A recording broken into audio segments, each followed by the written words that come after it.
सन् 2016 जुन 20 सोमबारको दिन अफगानिस्तानको काबुलको जलालाबाद रोड स्थित पुल ए4ले क्षेत्र निरै दुईवटा अन्तर्राष्ट्रिय मिनी बसहरू क्यानेडियन दूतावासलाई गन्तव्य बनाएर गुडिरहेका थिए। दुवै बसभित्र क्यानेडियन दूतावासमा सेक्युरिटी दिँदै आएका सेक्युरिटी गार्डहरू सवार थिए। मुख्य कुरा के थियो भन्दा ती सबै सेक्युरिटी गार्डहरू नेपालबाट रोजगारीका लागि अफगानिस्तान पुगेका नेपाली कामदारहरू थिए। त्यस दिन बिहानको करिब 5:30 बजेको थियो। जलालाबाद रोडमा भर्खरै दिनचर्या सुरु हुँदै थियो। रोड वरपरका सबैजनाले आफ्नो कामको सुरुवात गर्दै थिए। सडकमा मानिसहरूको सामान्य आवत जावत भइरहेको थियो। सडकमा गाडीहरू पनि कुदिरहेका थिए। जलालाबाद रोड जसरी व्यस्त हुनुपर्ने थियो त्यसरी नै व्यस्त हुँदै थियो। त्यसै समयमा बिहानको करिब 5:40 जाँदा ती दुई मिनी बस मध्ये दोस्रो मिनी बस आतंकवादीहरूको दायरामा पर्छ। एकजना व्यक्ति आत्मघाती बम बोकेर बसको नजिकै जान्छन् र एकैछिनमै एउटा ठूलो विस्फोट हुन्छ। बसभित्र सवार 12 जना नेपाली र 2 जना भारतीय नागरिक गरी 14 जनाको घटनास्थलमा मृत्यु हुन्छ। 5 जना नेपाली र 4 जना अफगानी गरी थप 9 जना घाइते हुन्छन्। अफगानी सरकारले 6 जना तालिबानी कैदीहरूलाई मृत्युदण्ड दिएको बदलामा आतंकवादी समूह तालिबानले यो आत्मघाती बम विस्फोट गराएको भन्दै उक्त घटनाको पुरै जिम्मेवार तालिबान आफैले लिन्छ। अफगानिस्तानमा आत्मघाती बम विस्फोटमा परि 12 जना नेपालीले ज्यान गुमाएको खबर एकैछिनमै संसारभर फैलिन्छ। 12 जना नेपालीको ज्यान जाने गरी भएको त्यो आत्मघाती हमलाको मुख्य घटना कसरी घट्यो, नेपालीहरूले अफगानिस्तान जस्तो आतंकवादी देशमा आफ्नो ज्यान किन गुमाए, आजको यो भिडियोमा 12 जना नेपालीको ज्यान जाने गरी अफगानिस्तानमा भएको त्यो आत्मघाती हमलालाई विस्तृतमा बुझ्दै आखिर किन नेपालीहरूले आफ्नो ज्यान नै दाउमै राखी यस्ता देशहरूमा काम गर्न बाध्य छन् बुझ्ने कोसिस गरौँ कन्सोलको आजको यो भिडियोमा।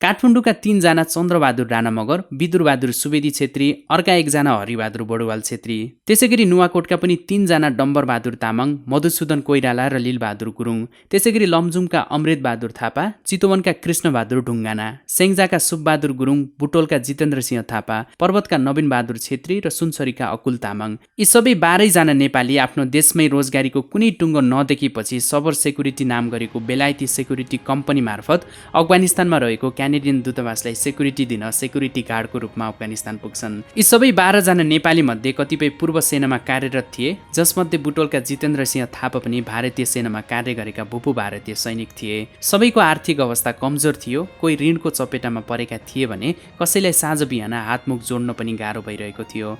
देश छाड्नु सबैको बाध्यता थियो, सबैलाई गरिबीको पहिरोले च्यापेको थियो। अझ त्यसमाथि पनि देशमा बढ्दै गइरहेको बेरोजगारीको हावामा उनीहरूले देशमै बसेर लामो सास फेरिरहन सक्दैनन्। देशमा रोजगारीको कुनै विकल्प नदेखेपछि जसरी भए पनि 12 जनालाई घर परिवार छाड्नु थियो, देश छाड्नु थियो, रोजगारीकै लागि, पैसा कमाउनकै लागि र कतिलाई साउको ऋण चुक्ता गर्नकै लागि। यत्तिकैमा सबैलाई डोराउँदै ल्याउँछ सबर सेक्युरिटी नाम गरेको बेलायती सेक्युरिटी कम्पनीले। यो कम्पनीले हट्टाकट्टा नेपाली जवान, अझ त्यसमाथि पनि पूर्व सैनिकहरूलाई केन्द्रित गरी उनीहरूलाई परीक्षण गरी द्वन्द्वमा परेका अफगानिस्तान जस्ता देशहरूमा मात्रै नभई नेपालीहरूलाई संसारका धेरै जसो विद्रोही देशहरूमा नेपालबाट दिल्ली हुँदै पुर्याउने गरेको थियो। अझ मुख्य कुरा त नेपाल सरकारले पनि नेपाली सेक्युरिटी गार्डहरूलाई नेपाली दूतावास समेत नभएको अफगानिस्तान जस्तो द्वन्द्वले भरिएको देशमा रोजगारीको लागि श्रम स्वीकृति दिन्छ। देश छाडेर जानेलाई पनि थाहा थियो, पठाउने सेक्युरिटी कम्पनीलाई पनि थाहा थियो र श्रम स्वीकृति दिने सरकारलाई पनि थाहा थियो। अफगानिस्तान जस्तो देश द्वन्द्वले भरिएको छ, नेपाली कामदारहरू त्यहाँ सुरक्षित हुने छैनन्। यसका बावजुद पनि 12 जना आफ्नो घर परिवार र देशलाई नै छाडेर फर्केर आउने कुराको कुनै टुङ्गो नै नराखी त्यहाँ पुग्छन्। त्यति बेला त अझ तालिबानी समूहले अफगानिस्तानमा सरकारी र अन्तर्राष्ट्रिय अड्डाहरूलाई नै निशाना बनाइरहेका थिए। अफगानिस्तानका सरकारी अड्डा र विभिन्न अन्तर्राष्ट्रिय संस्थामा सेक्युरिटी दिँदै आएका सेक्युरिटी गार्डहरू नै तालिबानहरूको प्रमुख निशानामा पर्ने गर्थे।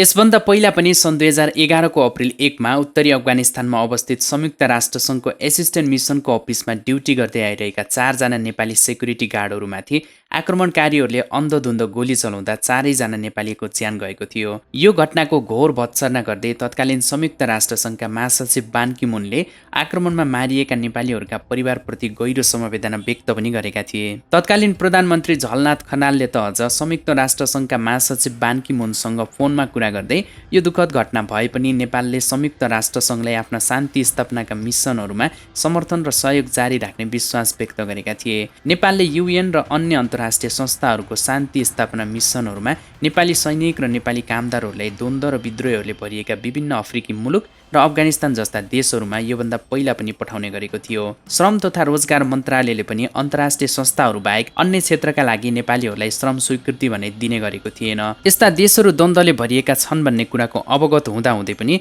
नेपालीहरू त्यहाँ जान बाध्य थिए। सेक्युरिटी कम्पनीले जवान नेपालीहरूलाई खोज्दै जम्मा गरिरहेको थियो र सरकारले पनि श्रम स्वीकृति दिएर त्यस्ता देशहरूमा नेपालीहरूलाई पठाइरहेको थियो। 12 जना नेपालीलाई द्वन्द्वले भरिएका देशहरूमा काम गर्न जाँदा ज्यानै पनि जान सक्छ भन्ने कुराको हेक्का हुँदै पनि देश छाड्नेलाई बाध्यता थियो। पठाउने कम्पनीलाई मुनाफा कमाउनु थियो र श्रम स्वीकृति दिने सरकारले देशमा रेमिटान्स भित्राउनु थियो। 12 जना नेपाली स्वदेशकै विमानस्थलको मार्ग हुँदै दिल्ली पुगेर वैधानिक रूपमा अफगानिस्तान पुग्छन्। त्यहाँ पुगेपछि उनीहरू 12 घण्टाको शिफ्टमा काबुल स्थित क्यानेडियन दूतावासलाई सेक्युरिटी दिन्छन्। उनीहरू बस्ने वासस्थान र उनीहरू ड्युटीमा खटिएको दूतावाससम्मको दूरी करिब 4 किलोमिटर हुन्छ। क्यानेडियन दूतावासमा सुरक्षा दिने सबै सेक्युरिटी गार्डहरू बस्ने वासस्थानदेखि कार्यस्थलसम्म ल्याउने अनि पुर्याउने पुरै जिम्मा दूतावास आफैले नै लिने गरेको थियो। नियमित रूपमा 4 किलोमिटर टाढा रहेको वासस्थानबाट पहेँलो रङको मिनी बसमा चढेर उनीहरू कार्यस्थलसम्म जाने गरेका थिए। तर त्यो दिन ड्युटी गर्न कार्यस्थलसम्म हिँडेका 3 नेपाली सेक्युरिटी गार्ड चढेको पहेँलो रङको मिनी बस आतंकवादीहरूको निशानामा थियो। जसोतसो पहिलो मिनी बस आतंकवादीको निशानाबाट उम्किन्छ, तर दोस्रो मिनी बसमा आत्मघाती बम विस्फोट हुन्छ। 12 जना नेपाली र 2 जना भारतीय नागरिक गरी कुल 14 जनाको घटनास्थलमै मृत्यु हुन्छ। थप 5 जना नेपाली र 4 जना अफगानी गरी 9 जना घाइते हुन्छन्। निकै ठूलो आवाजका साथ भएको त्यो विस्फोटले बसभित्र भएका सबैलाई छेदविच्छेद त बनायो नै, ओरपर भएका र बाटोमा हिँड्दै गरेका सर्वसाधारणहरू पनि घाइते हुन्छन्। आफ्ना 6 जना कैदी विद्रोहीहरूलाई अफगानी सरकारले मृत्युदण्ड दिएको भन्दै तालिबानले यसैको बदलामा उक्त आत्मघाती बम विस्फोट गराएको थियो र घटनाको पुरै जिम्मा तालिबान समूह आफैले लिन्छ। आफ्नो देशमा पश्चिमा मुलुकहरूको हस्तक्षेप स्वीकार नगर्ने तालिबानहरूको आक्रोश नेपालीहरूसँग भने थिएन। अफगानिस्तानमा स्थापित पश्चिमा मुलुकहरूका संस्था तथा दूतावासमा काम गर्ने जो कोही पनि तालिबानहरूको नजरमा अपराधी थियो। उनीहरूको प्रमुख निशानामा सेक्युरिटी गार्डका रूपमा काम गर्दै आएका निर्दोष नेपालीहरू नै पर्ने गर्थे। यो घटनाको विस्तृत विवरण लिन नेपालको परराष्ट्र मन्त्रालयले पाकिस्तानमा रहेको नेपाली दूतावासमा सम्पर्क गरी त्यतिबेला विवरण बुझेको थियो, किनकि अफगानिस्तानमा त्यतिबेला नेपाली दूतावास समेत थिएन। नेपालको परराष्ट्र मन्त्रालयले 12 जना नेपालीको मृत्यु भएको खबर सार्वजनिक गर्छ।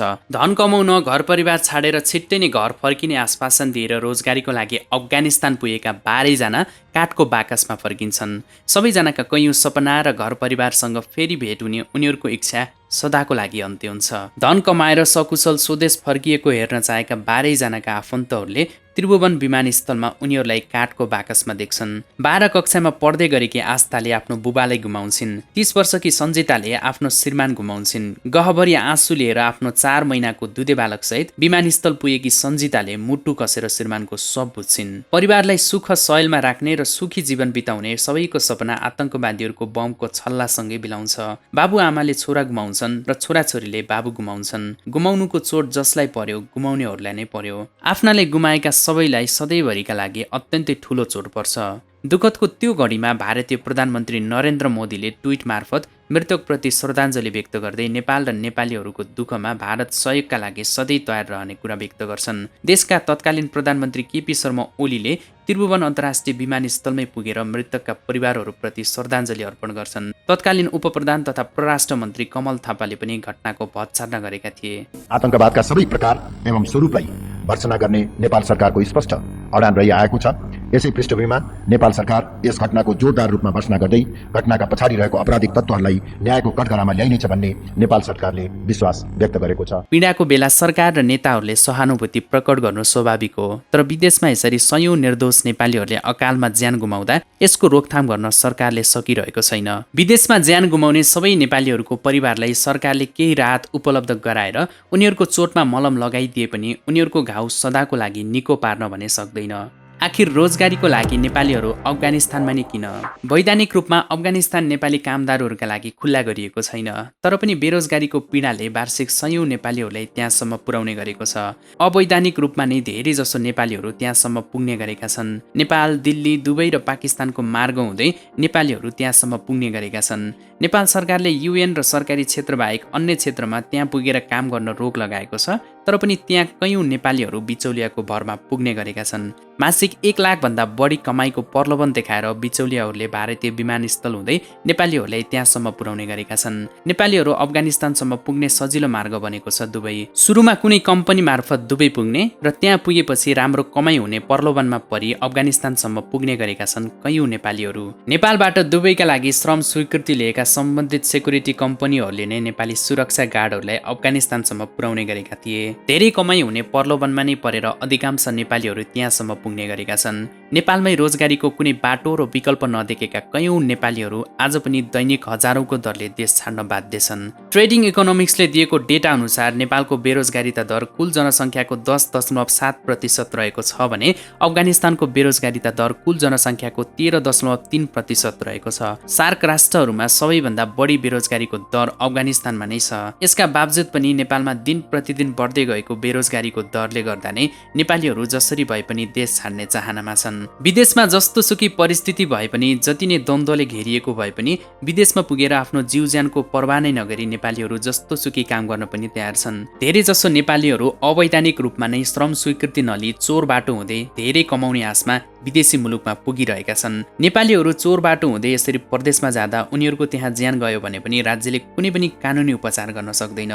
दशकौंदेखि द्वन्द्वले कठोर बनेका विद्रोही मुलुकहरूमा नेपाली सुरक्षा गार्ड र नेपाली सैनिकहरू शान्ति स्थापना गर्ने कार्यमा तैनात छन्। विश्वका खतरनाक स्थानहरूमा पनि संयुक्त राष्ट्र संघका शान्ति स्थापना गर्ने मिसनहरूमा नेपाली सेना र सुरक्षा गार्डहरू पुग्ने गरेका छन्। इथियोपिया, भारत, पाकिस्तान र बङ्गलादेशपछि नेपाल संयुक्त राष्ट्र संघको शान्ति रक्षा बलको 5औं ठूलो प्रदायक देश हो। चाहे शान्ति सुरक्षामा जाने नेपाली हुन् वा अन्य वैदेशिक रोजगारीको लागि, खाडीको देशमा चरको घाममा आफ्नो जीवज्यान दिइरहेका नेपालीहरू त्यहाँ कति पनि सुरक्षित छैनन्। घर परिवारलाई सुख सहल दिने झुटो आशमा विदेशमा खतरा मोलेर जस्तोसुकै काम गर्न पनि नेपालीहरू तयार छन्। विदेशमा आफ्नो ज्यान जाने डर भन्दा पनि स्वदेशमा परिवार भोकै मर्ने हुन् कि भन्ने डरले उनीहरूलाई पिरोल्ने गरेको हुन्छ। स्वदेशमा बैंकमा भएको ऋणले कति नेपालीलाई खाडीको चरको घाम भन्न दिएको छैन, भोक भन्न दिएको छैन, अनिद्रा र थकान भन्न दिएको छैन। गरिबीको पहिरोले चापेका सबै नेपालीहरू विदेशमा सुख पाइने झुटो आश बोकेर खाडीका मरुभूमिहरूमा खुन पसिना बगाइरहेका छन्। यता स्वदेशमा परिवारहरूले उनीहरूको सम्झनामा आँसु बगाइरहेका हुन्छन्। परदेश चाहे द्वन्द्वले भरिएको होस् वा दुःखै दुःखले, परदेशमा बिना अर्थमा निर्दोष र गरिब नेपालीहरू नै मारिने गरेका छन्। पैसा सजिलोमा छैन, परदेशमा पनि कहीँ सुख मिल्छ र? हस् त, आजको लागि यति नै। यो भिडियोलाई अन्तिमसम्म हेरिदिनु भएकोमा धेरै धेरै धन्यवाद। अर्को यस्तै भिडियो लिएर तपाईहरुमाझ हामी फेरि आउने नै छौं। तबसम्मको लागि भिडियोलाई लाइक अनि शेयर र च्यानललाई सब्स्क्राइब गरिदिनु होला। तपाईहरुको एक लाइक र सब्स्क्राइबले हामीलाई अन्य यस्तै भिडियोहरू बनाउन ठूलो प्रेरणा मिल्ने गर्छ। प्रदेशबाट यो भिडियो हेरिरहनु भएका सबै नेपालीहरूले आफ्नो ख्याल राख्नुहोला। हस् त, तपाईको बाँकी पल शुभ रहोस्। नमस्ते।